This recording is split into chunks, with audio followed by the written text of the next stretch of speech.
Have you ever felt like you were invisible, as though the weight of the world was pressing down on you, and no one even noticed? Hagar, a woman caught in the throes of betrayal and abandonment, wandered in a barren wilderness with nothing but her faith and the burning questions of who would save her. Alone, without a future, and betrayed by those she trusted most, she was left to face the scorching sun, the unforgiving wind, and the harsh reality of a life that seemed to offer no hope.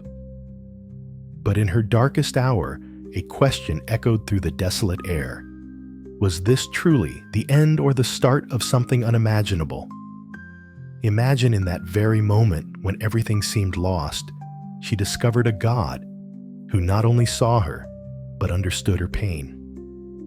This is the remarkable story of Hagar, the only woman in the Bible to call God El Roi, the God who sees.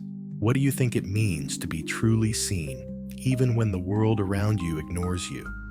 Drop a 777 in the comments if you've ever felt unseen and are ready to explore the powerful lessons hidden in Hagar's story. Trust me, what happens next will stir your soul in ways you never expected. Hagar, the only woman who called God ROI.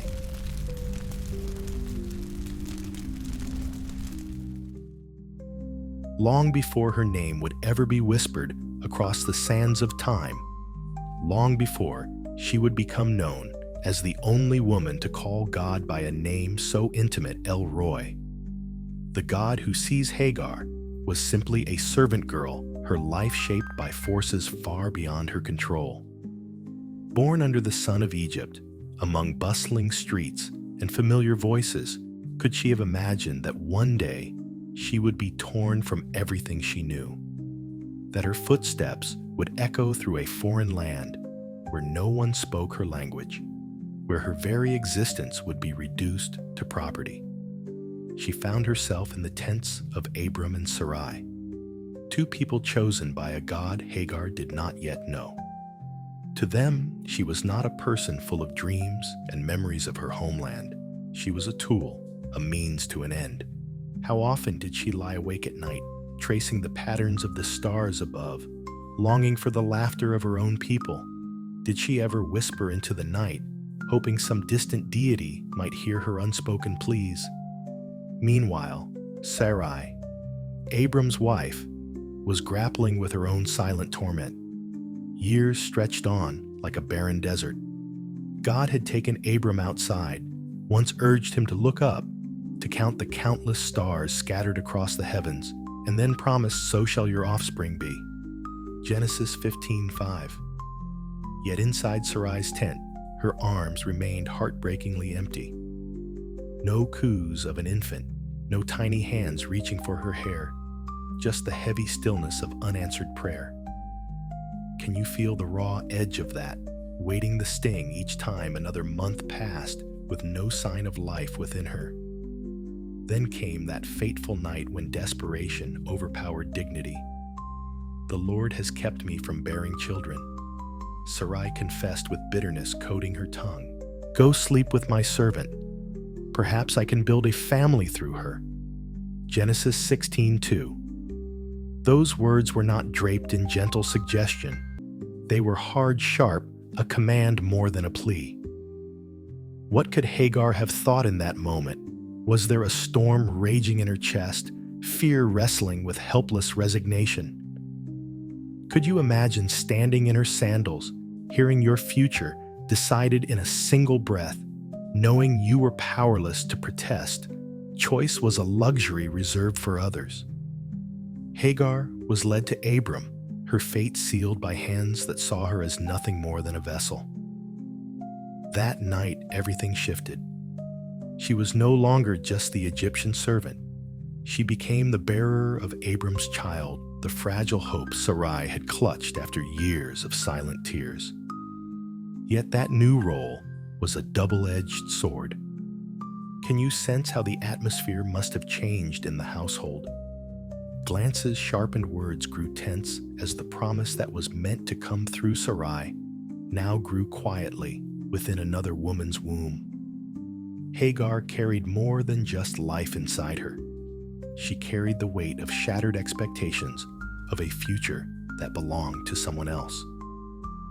And so, under the same canopy of stars, God once pointed out to Abram, an unseen tension began to coil, ready to unravel in ways neither Hagar nor Sarai could foresee. Isn't it haunting to think how sometimes you might also find yourself living out a plan that was never yours, shaped by decisions you had no power to resist? What if, like Hagar, your deepest trials were actually preparing you for an encounter with the God who truly sees you? Your pain, your story, your worth. At first, there was nothing, just silence that wrapped around the tents like a heavy shroud. But silence is rarely empty for long. Soon it fractured under the weight of subtle glances, eyes darting, lingering too long, then looking quickly away. Something had shifted in the air of Abram's household, a quiet current of change that everyone could feel but dared not speak aloud.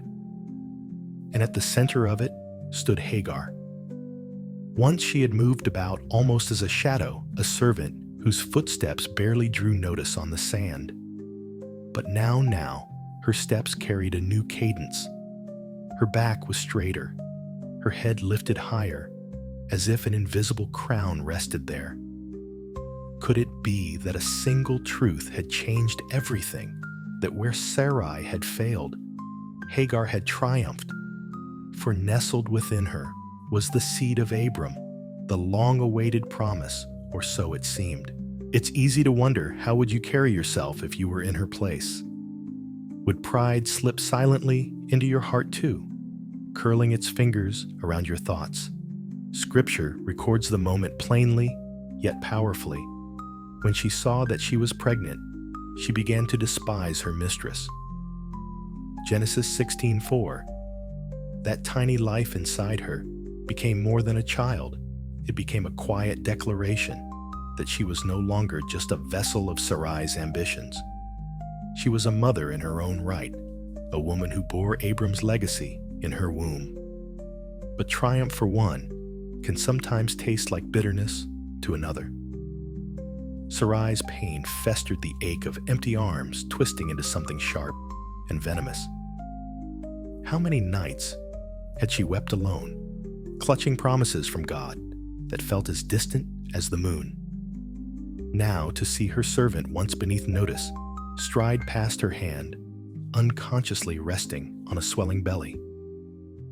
It was too much. Her heartbreak ignited into fury. May the wrong done to me be upon you. She cried out to Abram, voice cracking under the weight of betrayal. I put my servant into your arms, and now that she knows she is pregnant, she despises me.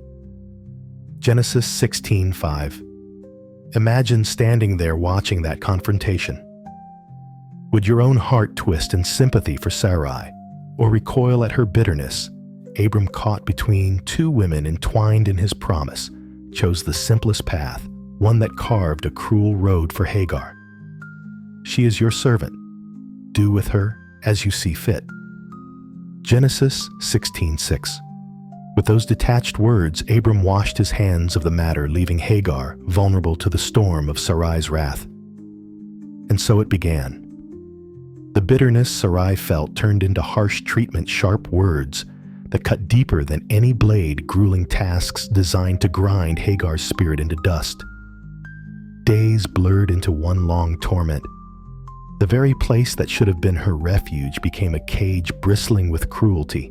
Each dawn must have broken with fresh dread, each night fallen with tears soaking her pillow. Have you ever been in a season where escaping seemed the only breath of hope you had left? Then came the moment Hagar could no longer endure it. Perhaps it was after a particularly savage rebuke, or maybe when she found herself gasping for air under the crushing weight of Sarai's scorn.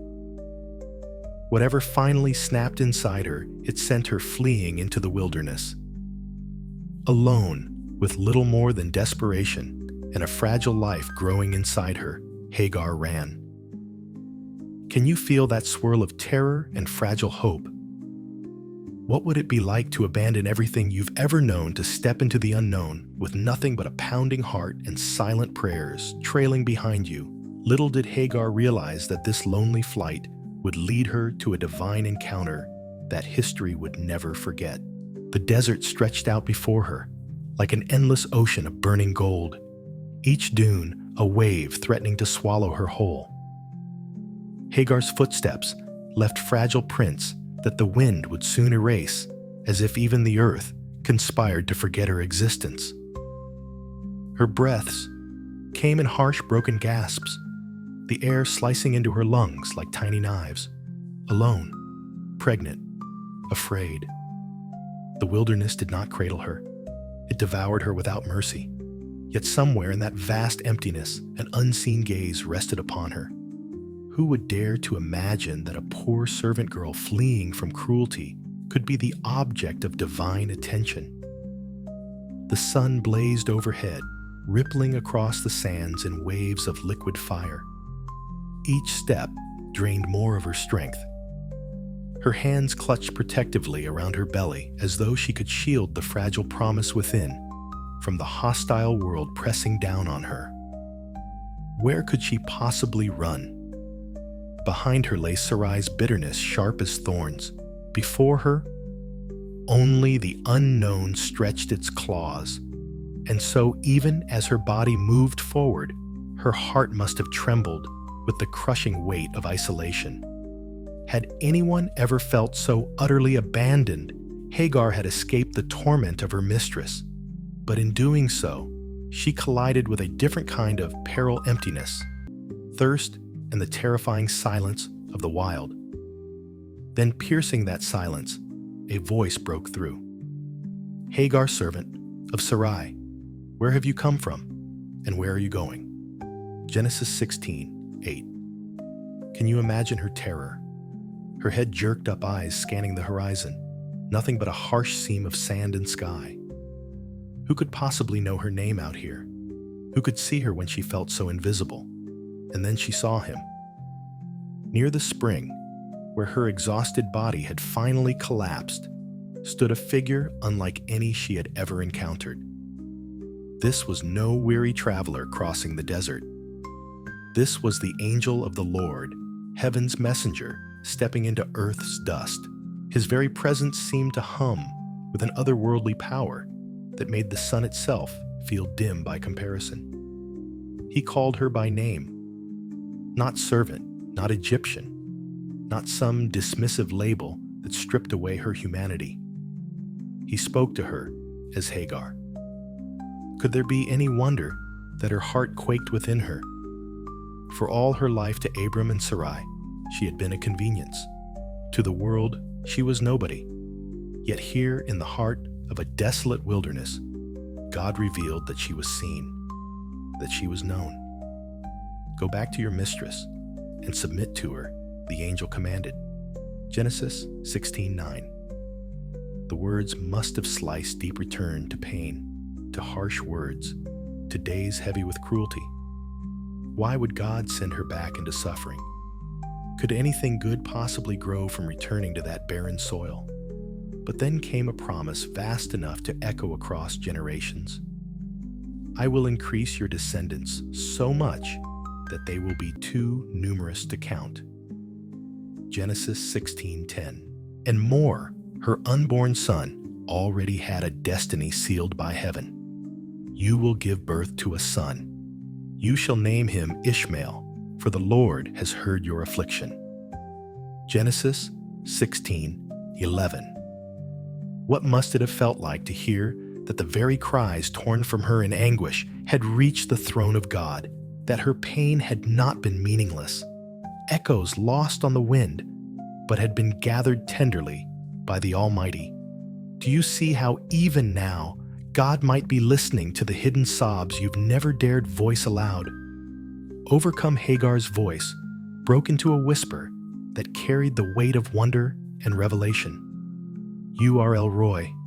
she breathed the God who sees me. For the first time, she knew deep in her bones that she was neither forsaken nor overlooked. The tears she had shed in the secrecy of night, the burdens she carried that no one else seemed to notice, had all been observed by the God who watches with infinite compassion. She marked that moment forever by giving a name to the place of her encounter. The well became known as Bir Lahai Roy, the well of the living one, who sees me standing there, still between Kadesh and Bered, a silent witness to a servant girl's astonished confession that she had met the God who sees. How mysterious is it that sometimes the wilderness we dread becomes the very ground where God meets us most intimately. And if Hagar, unseen and dismissed by all others, was precious enough for God to chase into the desert, could it be that He also sees you right now in the hidden places of your own life? Tears glistened in Hagar's eyes, catching the light like tiny jewels, each one a testament to both agony and wonder. When she finally returned to Abram's encampment, she did not come back merely as a servant driven home by desperation. She returned as a woman forever marked by an encounter with the God who sees. Could anyone around her have understood the mystery burning quietly inside her heart? Perhaps they only noticed that something in her eyes was different now, a kind of solemn knowing that no harsh command from Sarai could strip away. Time moved on as it always does. Days folded into weeks, weeks into months, and Hagar's belly swelled with the promise spoken in the wilderness.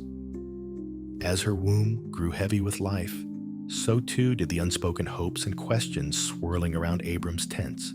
Was this child forming in secret the long-awaited heir? Would the stars God once pointed out to Abram truly begin their count with this tiny heartbeat? Then one night, the hush of camp was shattered by cries. Raw, urgent, the primal song of a woman bringing forth life. Somewhere under a canopy of countless stars, Hagar's voice rose in anguish and triumph. Was she terrified? Was she remembering the angel's words, gripping them like a lifeline as pain racked her body?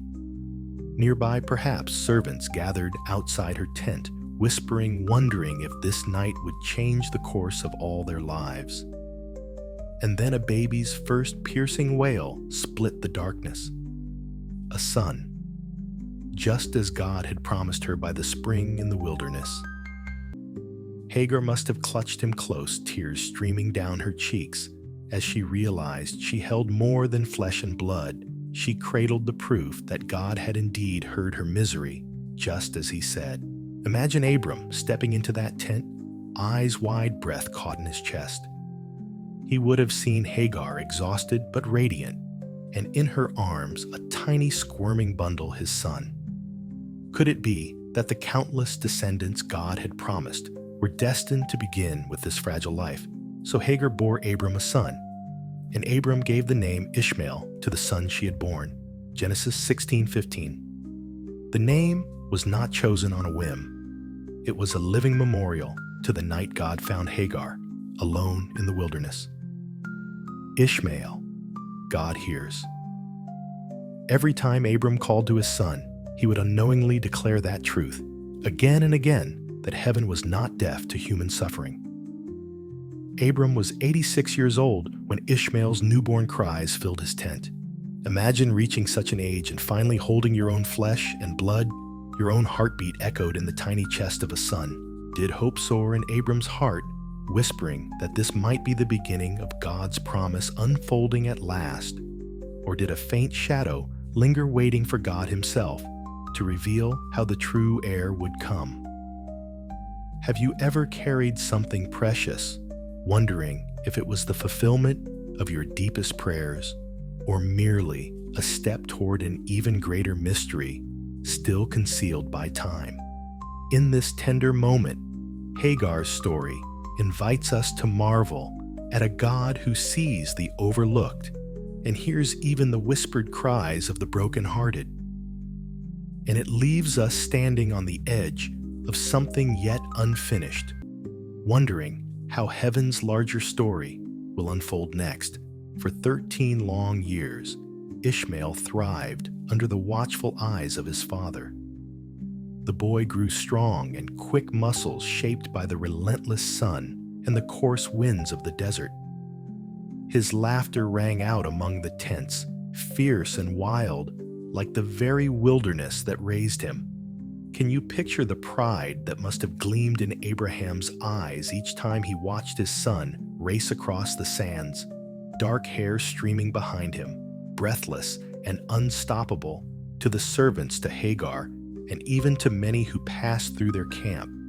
Ishmael was clearly the firstborn of Abraham, a living sign that God had not left the old man childless.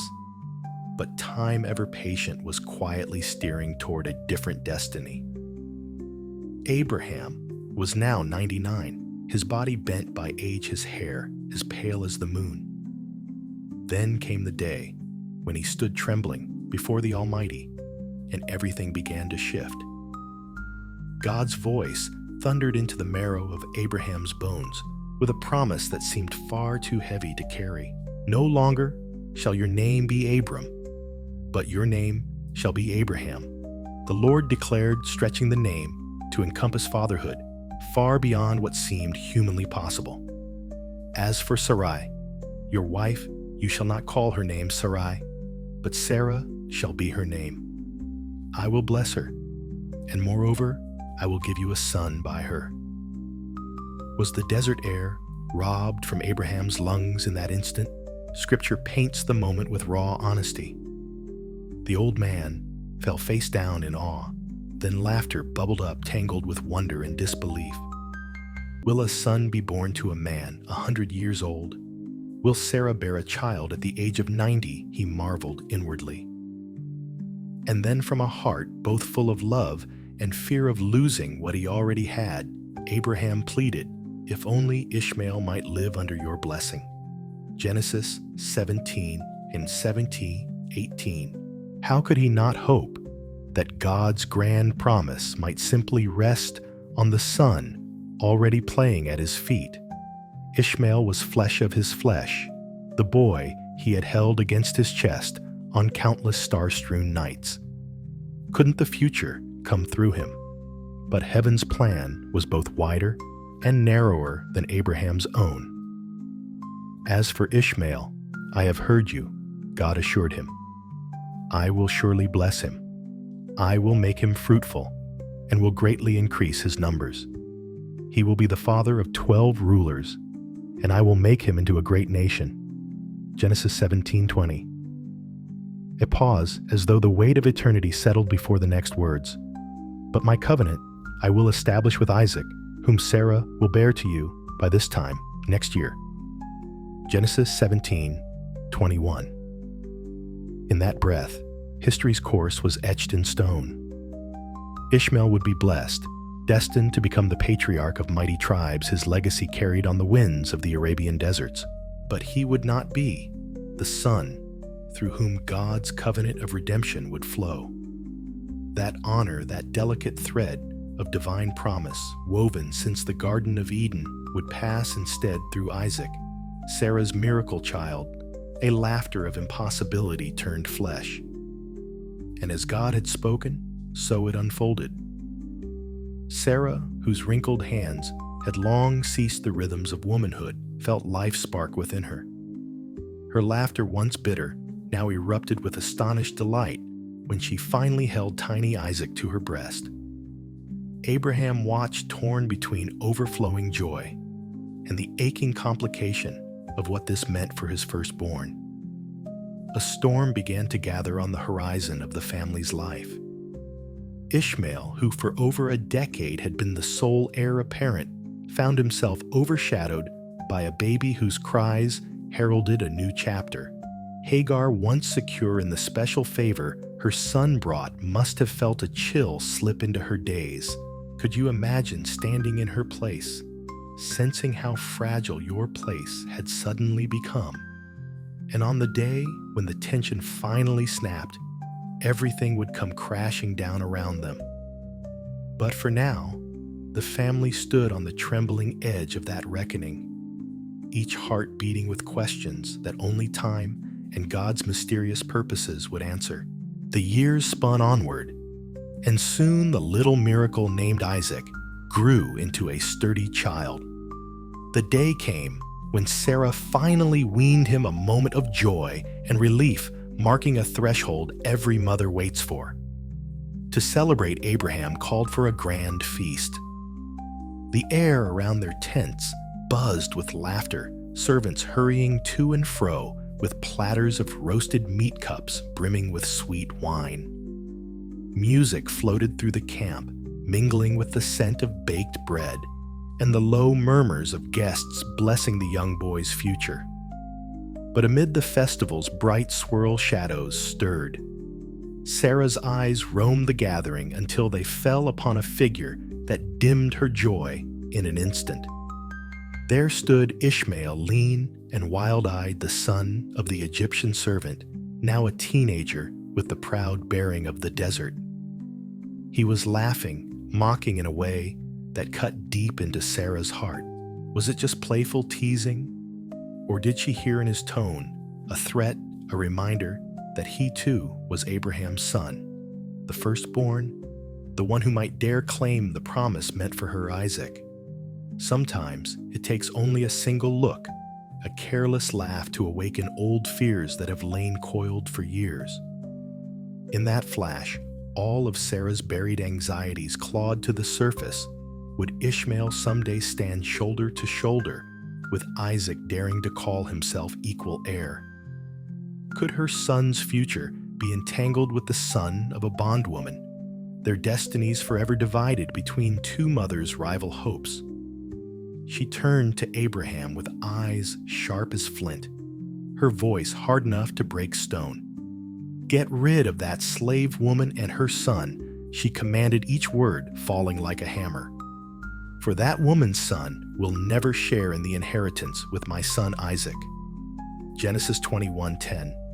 Imagine Abraham's heart in that moment, torn clean in two. Ishmael was his firstborn, his flesh and blood, the boy he had taught to track the movements of stars across the night sky, the son whose laughter had filled these very same tents for more than a decade.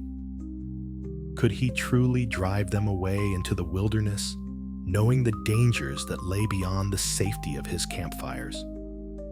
How many fathers since have felt that same searing conflict, pulled between love and a duty they cannot fully grasp? But Abraham also sensed something deeper beneath Sarah's demand. This was not simply the bitterness of rivalry or the raw ache of jealousy. It was the undercurrent of God's own mysterious plan pressing forward. But God said to him, "Do not be so distressed about the boy and your slave woman. Listen to whatever Sarah tells you, because it is through Isaac that your offspring will be reckoned. I will make the son of the slave into a nation also, because he is your offspring." Genesis 21:12-13. And so before the sun had fully lifted its golden face over the horizon, Abraham rose. Can you see him moving, with slow, heavy hands, gathering bread and filling a skin with water, his heart shattering with each simple preparation? Then he placed these meager provisions on Hagar's shoulder. The moment arrived with terrible quiet. No ceremony, no warm farewells, just the solemn weight of an irrevocable goodbye. Hagar took her son by the hand and stepped beyond the last footprints of Abraham's camp into the harsh embrace of the desert of Beersheba. With each step, questions hammered against her ribs. Was this how the God who once found her by a spring now chose to write her story? Did ROI, the God who sees, still have his eyes upon her now that she was cast out, drifting toward thirst and emptiness? If you had been there standing in her worn sandals, watching the tents of your only refuge vanish behind a rising curtain of dust. Would your heart have held hope? Or would you too have whispered into the wind, desperate to know if heaven still watched as you walked into the unknown? The desert showed no pity. Its breath was a furnace, its sands shifting, like treacherous waters beneath Hagar's tired feet. Each grain seemed to conspire against her sliding away, just when she thought she had found solid ground. Overhead, the sun blazed with merciless intensity, pressing down upon her shoulders until her bones ached from the weight. And still she pressed on, clutching her son's hand, the only heartbeat left to echo her own in that vast, unforgiving wilderness. Their provisions, small and humble, when Abraham first placed them in her hands, shrank with alarming speed. The water skin grew lighter until it was little more than an empty husk, mocking her with every limp sway at her side. How long did she try to stretch it out, rationing bitter sips to soothe a throat that felt scraped raw? How many times did Ishmael look up at her with parched lips, eyes clouded with questions she could not bear to answer? Then came the moment she could no longer shield him from reality. The water was gone. Hope slipped through her fingers like the sand itself. Her heart convulsed with a grief too deep for words. When the water in the skin was gone, she put the boy under one of the bushes. Then she went off and sat down about a bow shot away, for she thought, I cannot watch the boy die. And as she sat there, she began to sob. Genesis 21:16. Can you feel that anguish? Imagine being so crushed by despair that you would rather sit far enough away not to hear your child's final breaths than endure the agony of witnessing them. How many parents throughout history have faced that same unthinkable torment, wishing they could trade places, pleading with heaven for a miracle they scarcely dared name? Hagar's sobs rose into the blistering air, mixing with Ishmael's faint cries. And that's where something divine happened, right there, in the dust, in the place of utter defeat. Scripture tells us it was not her tears that moved heaven first, but the boy's fragile voice. God heard the boy crying, and the angel of God called to Hagar from heaven and said to her, What is the matter? Hagar, do not be afraid. God has heard the boy crying as he lies there. Genesis 21:17. Isn't it astonishing that the God of Abraham, who spun galaxies into motion, paused to listen to the desperate whimpers of a teenage boy, abandoned under a desert bush? The same God who once formed rivers from nothing now turned his gaze toward a forgotten mother and her son, lost in the wilderness. Lift the boy up and take him by the hand, for I will make him into a great nation. Genesis 21:18. The promise given years before in Abraham's camp was not a fragile thing. It was ironclad, forged by the very voice that had called light out of darkness. Hagar's story was not destined to end beneath a scorching sun. In that moment, as if scales fell from her eyes, Hagar noticed a well shimmering nearby, a gift of providence hidden in plain sight, until God opened her vision. How many times might she have stumbled past it, blinded by sorrow, convinced she was forsaken? Now, rushing forward, she filled her skin with water and pressed it to Ishmael's cracked lips, watching life flow back into his sunken eyes. The wilderness did not claim them. Death did not have the final word. God had seen them, just as he had seen her years ago, by another spring. God had heard them, just as he heard Ishmael's quiet cries. And now, beneath the same relentless sun that once seemed their enemy, God began to establish them. That well became more than a physical refuge. It was a sacred marker of a new beginning. Who could have guessed that from this mother and son cast off into the wastelands would arise nations whose stories would ripple across the sands of history?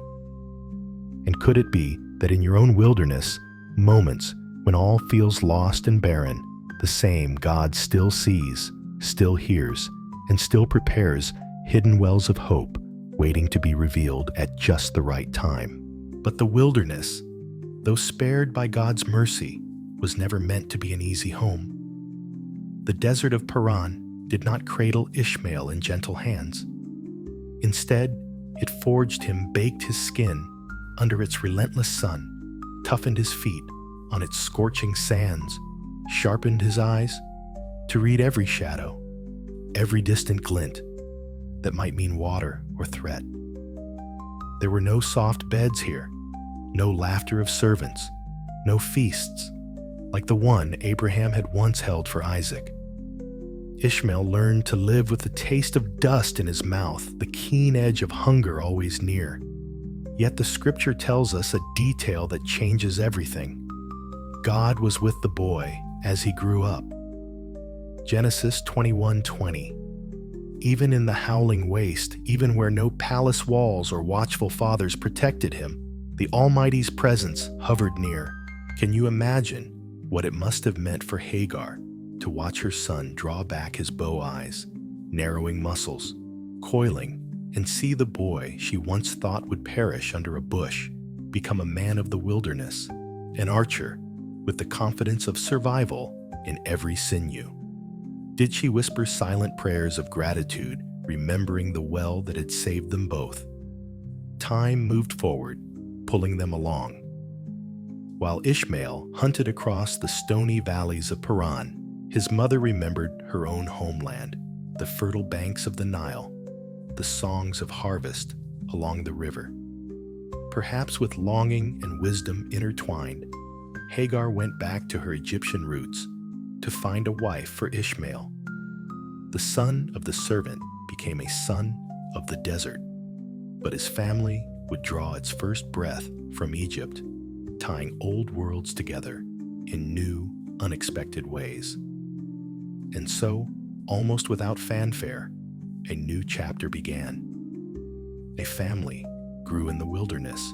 A lineage spread its fragile roots through dry soil and took hold with surprising strength. What once seemed a tale of exile revealed itself to be a story of destiny. From Ishmael's sons would come 12 rulers, echoing the future 12 tribes of his half-brother Isaac's line. Could any of them, least of all, Hagar have foreseen how far these sons of the desert would roam, how their tents and flocks would stretch from horizon to horizon? These are the names of the sons of Ishmael, the record carefully preserves for all time, who became the 12 tribal rulers according to their settlements and camps listed in the order of their birth: Nebaioth, the firstborn of Ishmael; Kedar, Adbeel, Mibsam, Mishma-Duma, Masa-Hadad, Tema-Jetur, Naphish, and Kedema. Each name was more than just a syllable. It was a seed that would blossom into clans and caravans, trade routes, and war banners. Ishmael himself lived 137 years, long enough to see sons become fathers, to watch camps blossom into small kingdoms, to hear his name spoken with respect across countless firesides. When he finally breathed, his last scripture says simply, he was gathered to his people. Genesis 25:17. There's a quiet dignity in those words, isn't there? For the boy, once cast into the desert to die, was ultimately folded back into the long story of humanity counted among ancestors and kin. His descendants spread wide from Havilah to Shur, near the eastern edge of Egypt as one travels toward Assyria. They lived in rugged lands, their spirits as untamed as the terrain, and often in tension with their relatives, each tribe staking out its space under the sun. Who could have guessed that from a servant woman's tears by a desert well would spring nations that would shape history's very map? Could it be that sometimes what looks like banishment is actually God's hand, redirecting lives toward purposes far beyond what we dare imagine? And might there be deserts in your own story that, though harsh and unexplained, are secretly birthing something meant to endure for generations. But what of Hagar, this Egyptian servant girl whose tears once fell unseen into desert sands? The God who found her by a lonely spring, who called her by name when no one else bothered, never left her side. His eye, sharper than any falcon's, tracked her every step across the harsh wilderness. And now, long after she first fled from Sarai's cruelty, it was God's hand that rested on the future of her people, shaping them, multiplying them, watching over them as they pitched their tents from Havilah to Shur. The wilderness that once seemed eager to swallow her whole became the very cradle of her descendants. Those same sands that threatened to bury her dreams instead became the ground upon which new nations stood. Could Hagar have imagined it that day she sobbed under the merciless sun, certain both she and her son would die? That centuries later, caravans would traverse those same dunes carrying spices and treasures, led by the grandsons of her Ishmael. In the end, her story was never truly about territory or tents or tribal skirmishes. It was never really about the harshness of the land that tried to claim her. It was always about the God who sees, the God who finds overlooked people in overlooked places and writes their names into his eternal story. Hagar's legacy, though easily missed by the casual reader of Scripture, is woven into the very fabric of God's redemptive plan. She stands as a silent yet powerful testimony that no one is beyond God's compassionate reach, no matter their status, their nationality, or the cruelty they've endured at the hands of others. Strangely, the Bible falls silent on the details of Hagar's final days. It gives no poetic deathbed scene, no grand farewell. Perhaps that's fitting. Her true significance was never meant to be tied to how her life ended, but to how she lived and what she believed. Her greatest inheritance was not gold or vast flocks, but a legacy of faith forged in the wilderness. For Hagar is remembered not for what she lacked, no homeland, no favor in a wealthy household, but for the fierce, raw trust she carried when she had nothing else. She believed the God who saw her would also see her son, would hear their cries, and would fulfill his word even in a land that gave them no welcome. That quiet, tenacious faith became the bedrock upon which generations would stand. And isn't there something profound in that? That your value, like Hagar's, is not measured by what you possess, or even by how your story concludes, but by the trust you place in the God who sees you in your wilderness. Could it be that your own struggles, your own moments of feeling cast aside, might one day echo forward into blessings you can't yet see, just as Hagar's tears once watered the roots of nations? The moral woven through Hagar's story is rich and profound, touching on some of the deepest truths about God's heart for humanity. It's a testament to God's faithfulness, his tender care for the overlooked, and the quiet strength of faith when everything else seems to have abandoned us. At the very core, Hagar's journey teaches us that God sees and cares for every person, no matter their circumstances or status. When Hagar found herself alone in the wilderness, pregnant, cast out with nowhere to turn, God met her there. He called her by name, something no one in Abraham's camp had ever done with such compassion. Isn't it breathtaking to realize that the God who governs galaxies stoops low enough to see tears glistening on the face of a forsaken servant? One Hagar story reminds us that God sees the forgotten. You may feel invisible, lost in a crowd, or overshadowed by others, but you are never hidden from his sight. Hagar was a servant, an Egyptian outsider in the household of promise, yet in her lowest moment, by a lonely spring God appeared. Through her, we learn that our deepest valleys can become sacred ground when God shows up to remind us, "I see you." 2. It reveals that God's promises are far bigger than our current struggles. Though Hagar faced rejection, hardship, and uncertainty, God's plan for her son Ishmael was unshaken. He promised that Ishmael would grow into a great nation, a promise that transcended the sting of human cruelty. Could it be that even when your life feels like it's unraveling, God's purposes for you remain secure, waiting to unfold in His perfect timing? 3. We see the power of trusting in God's provision. When the desert threatened to take Ishmael's last breath, God opened Hagar's eyes to a hidden well, a life-saving provision, right where she had thought all hope was gone. Genesis 21:19. Isn't it just like God to prepare what we need, even when we cannot see it yet? Her story invites us to trust that when our resources run dry, His wells still flow. 4. Hagar's life underscores the dignity of every person. God cared deeply for a woman who, by every social measure of her day, was insignificant, a slave, a foreigner, a single mother. Her pain mattered to Him. Her future mattered to Him. That truth still echoes. Today, each life holds immeasurable worth in God's eyes, regardless of rank, race, or role.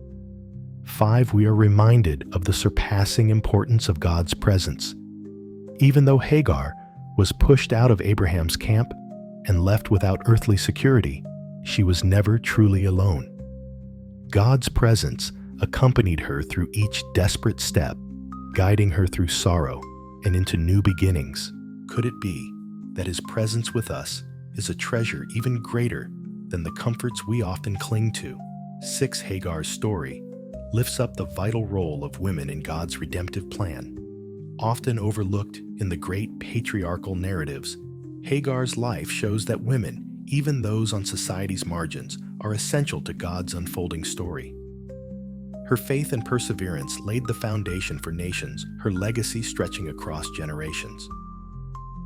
When we step back, the sweeping moral of Hagar's story shines clearly. God sees us. He hears us. He is faithful to His promises and intimately concerned with our needs, no matter who we are or where we come from. Hagar may not have known how her journey would end, but she walked forward with the faith that the God who had once found her by a spring would not abandon her in the desert. Her life urges us to trust the same, that we are never truly alone when our trust is anchored in the God who sees. As we reach the end of Hagar's remarkable journey, there's something profoundly moving that still lingers in the air. Her story is not just an ancient account tucked away in Genesis. It's a living echo, whispering truths that reach straight into our own wilderness places today. Because isn't it true that, like Hagar, many of us find ourselves wandering through seasons where we feel cast aside, uncertain, even betrayed by those we trusted most? There are times we clutch our hearts in quiet agony, wondering if anyone sees the silent tears we cry or the heavy burdens we bear. And yet Hagar's life stands as an unshakable monument to a God who doesn't overlook the overlooked. He is ROI, the God who sees you right now, wherever you are. That alone is breathtaking to me. If God could meet a lonely servant woman by a spring in the desert, call her by name, and promise her a future she couldn't yet fathom, why would we ever doubt He can meet us in our own dry and desperate places? It challenges me to trust that His eyes are on my life, even when everything seems to be falling apart, and maybe it can challenge you too. Hagar's legacy isn't about grand palaces or earthly titles. It's about faith. It's about finding the courage to lift your head and keep walking when all you have is the promise that God still sees, still hears, and still has a plan far bigger than today's pain. Perhaps that's exactly the reminder some of us needed right now. So as you go back to your own life after hearing this story, hold on to this truth: you are not invisible, and your struggles are not wasted. God has a way of turning deserts into places of destiny. If this story stirred something in you, if it made you think of moments where you felt unseen or forgotten, I'd truly love for you to share that in the comments. Let's create a space where others can find hope too. If this blessed you in any way, don't forget to like this video, subscribe to the channel, and share it with someone who might need this encouragement today. And to all of you who've supported this channel, especially those who've given through Super Thanks, please know how deeply grateful I am. Your kindness helps spread these messages of faith and hope even further. May the God who sees Hagar see you as well, comfort you, guide you, and turn your wilderness into a place of promise. Thank you for being here, and God bless you always.